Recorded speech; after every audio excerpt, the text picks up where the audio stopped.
Welcome back, my gentle people. This is Corner Stories, and today we have a few interesting stories dealing with family drama.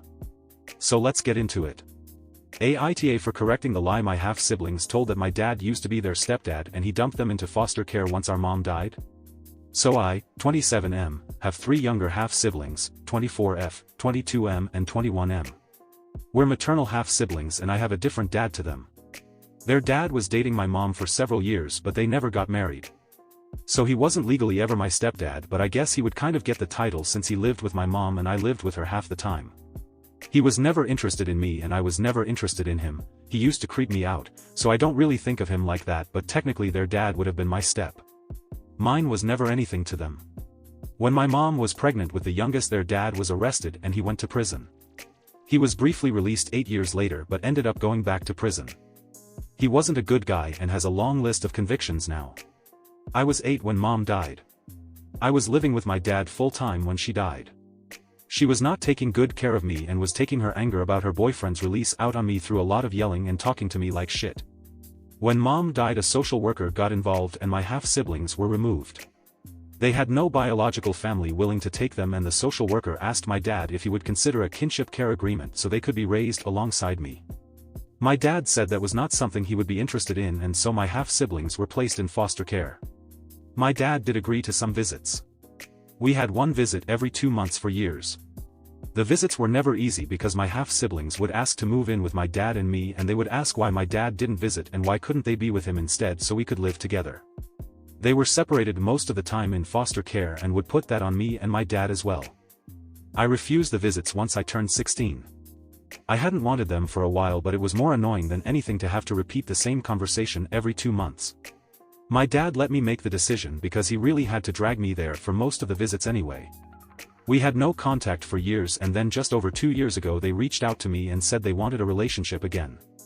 I told them I didn't and they said they wouldn't mention my dad again. So I agreed and things were going alright. Not having to have that fight with them made it easier to care. But then a few weeks ago I found out at my half-brother's 21st birthday party that they have been lying to people, claiming my dad was their stepdad and he dumped them in foster care as soon as mom died. They apparently knew most people wouldn't think he was wrong if he was just my dad. They never knew. So they spun a story. I told people the truth when it came up, and afterward I told my half-siblings that I was so done with them and that their obsession with my dad taking them in is what drove me crazy before. I told them he wasn't their anything and lying was not the way to win me over. They accused me of ruining their lives by exposing their lies. Relevant comments: while I can understand your siblings' pain and difficulty in being placed in foster care, they don't have the right to place that responsibility onto your father. It seems your dad was well out of your mother's life by the time they came along. And I guess it's easier to blame the one parent still in the vicinity instead of your mother and their father. OP, I'm not sure that you can have a relationship with your half-siblings as long as this is the narrative taking up rent in their heads. Comment 2: I sympathize with the abandonment issues your siblings must have. Mom dead plus dad in jail equals lifelong abandonment issues. I'm also sure that they envied you a lot because you at least still had a parent that was there for you. They need therapy, lots of therapy. They don't need to spin and live a false fantasy about you and your dad. Comment 3: you did the right thing stopping a lie from getting out of control that can ruin an innocent man's reputation. Let your half-siblings stay mad at you. They lied and they have to face the consequences of what they did. If your half-siblings start to harass you, don't be afraid to apply for a protective order against them. Cut off contact with a lot of them. OP's response: yes. My dad was never a part of my half-siblings' lives. He didn't meet them or spend time with them or have any familial relationship with them before my mom died. Story 2. AITA for asking my ex-wife to not allow her fiancé to spend time alone in a bedroom with our kids. I asked my ex-wife to set a boundary of not letting our kids spend time alone in a bedroom with her fiancé. A little bit of background: my ex-wife and I were together for 13 years, married 10, and have been divorced for over 2 years. Our separation, while difficult, was civil. We focused on what was best for our 3 kids, and went from there. I currently have a partner and she has lived with us for almost a year. The important detail of the dissolution is that I became the residential parent, which was incredibly important to me as I didn't want to be an every other weekend dad. I work from home, I kept the house, and the kids stayed in the same schools. It just made sense. To the issue: recently while asking my boys about their time at Karen's house, one mentioned that my daughter was watching TV in the master bedroom with Tim while my two boys spent time with Karen. After further discussion, I found that this is not the first time this has happened. While Carol and I think this is odd, we don't believe anything inappropriate is happening in the room. My daughter seems to have a positive relationship with Tim. She and I have had general conversations about setting boundaries and what is and is not appropriate. She hasn't said she is uncomfortable and I haven't seen any signs something is wrong. We have noticed other things that could just be a coincidence or irrelevant, but wanted to include. It seems that when my daughter has an event at the same time as the boys, Tim takes my daughter. We have seen pictures of Karen, Tim, and the kids all laying in bed, and Tim is beside my daughter. These may mean nothing, but again, Carol and I find these things odd. After finding out that this is something that is acceptable at Karen's house, I sent her a message asking that she sets a boundary that Tim not spend time alone in a bedroom with any one children. I made sure to preface the request saying that it was in no way an accusation. I don't particularly like Tim, but he seems to treat my children well. I told Karen that Tim being a positive influence on the kids' lives is great and I didn't want that to change. Well, Karen lost her shit. She said that I should be able to trust her judgment that she wouldn't bring a predator into the kids' lives. She insisted that Tim was no predator and only had the best of intentions for our kids. Obviously the response was much more extensive, but very defensive and combative. I tried to explain that the request wasn't about her or Tim and that I was just trying to protect my children. I shared articles with her that a child with a stepfather was 7 times more likely to be SA'd. I asked if she thought any of those parents thought their significant other could do such a thing. I told her that Carol does not spend time alone in a room with a single child.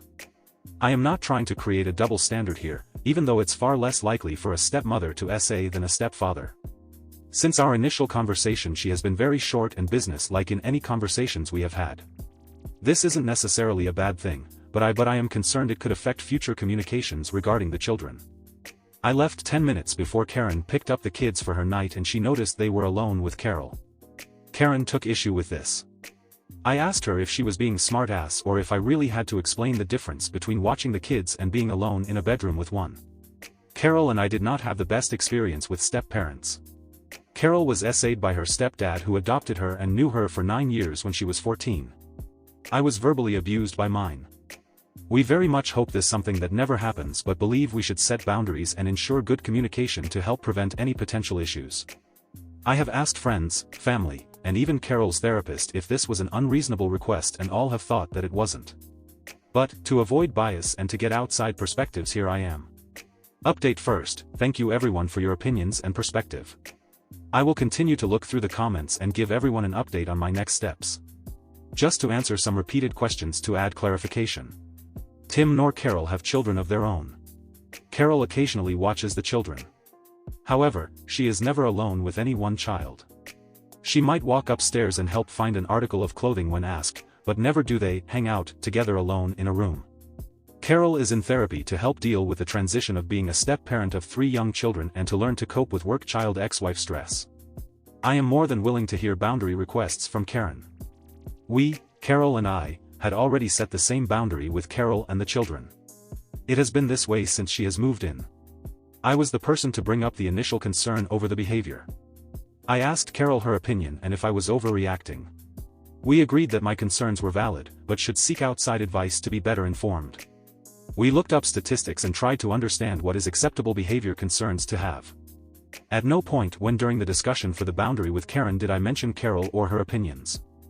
I value Carol's opinions greatly, but we both agree that in the end Karen and I will make major decisions on what is best for the children. I tried to think of similar examples of situations I am in. My children have a friend that lives in our neighborhood. She is over all of the time, which is great for the kids. I have known her since she was 3 and see her as a 4th child, but I would never spend time alone with her in a bedroom. It's not a big deal, it's just something I wouldn't do. Story 3. I watched as my coworker's marriage fell apart over the course of 1 year and I found it morbidly entertaining. I, 23F, started a new job in January 2023 and a guy named Brad, 32M, started at the same time as me. We didn't have a lot in common but he was nice enough and entertaining to share an office with. He told me about how he moved to this town with his wife, 32F, because she grew up here and her family was from here. It's a nice enough town but nothing special.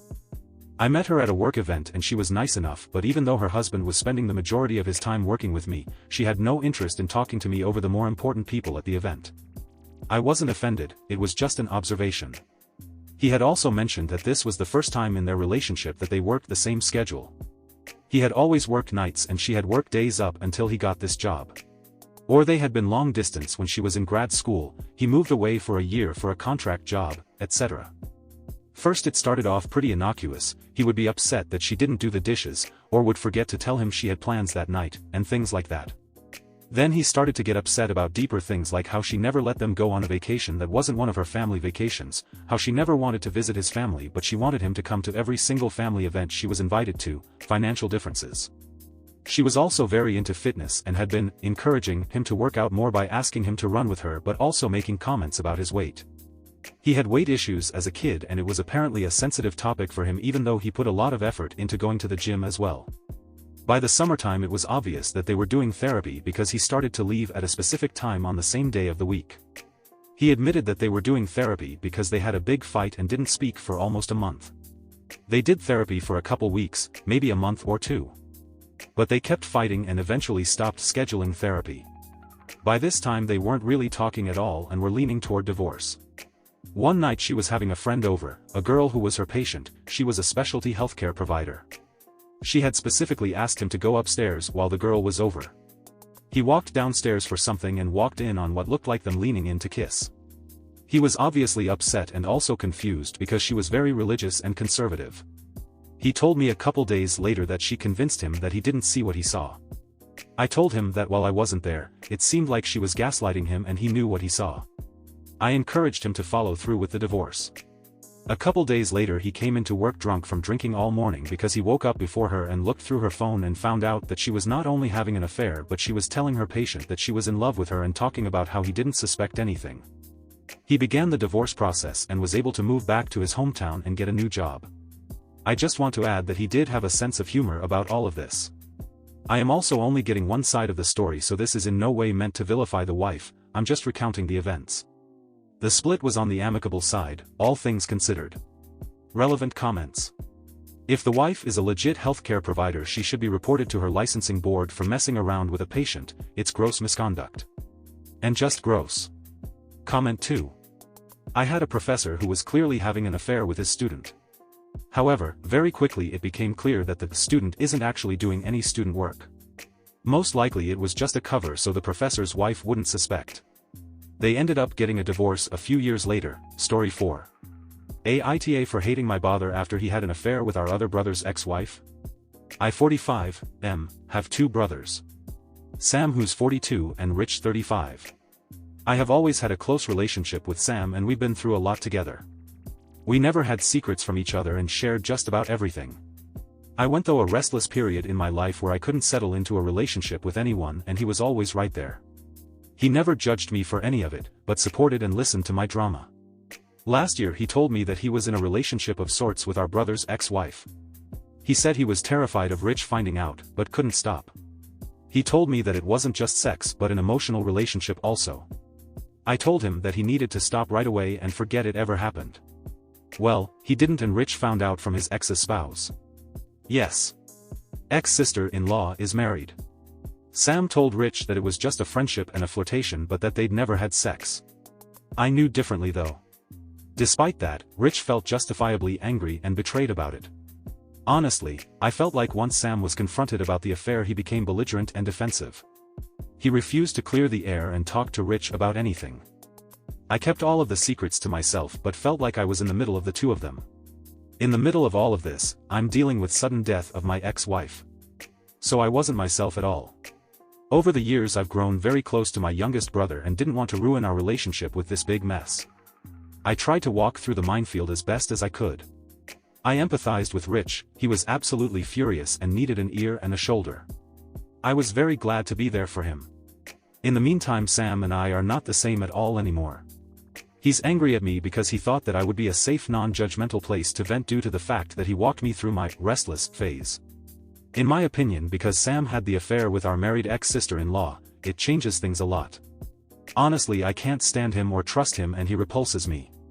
Edited to add, to answer a few questions. I have been the asshole in the past and cheated on a partner but have since found my soul mate and perfect partner.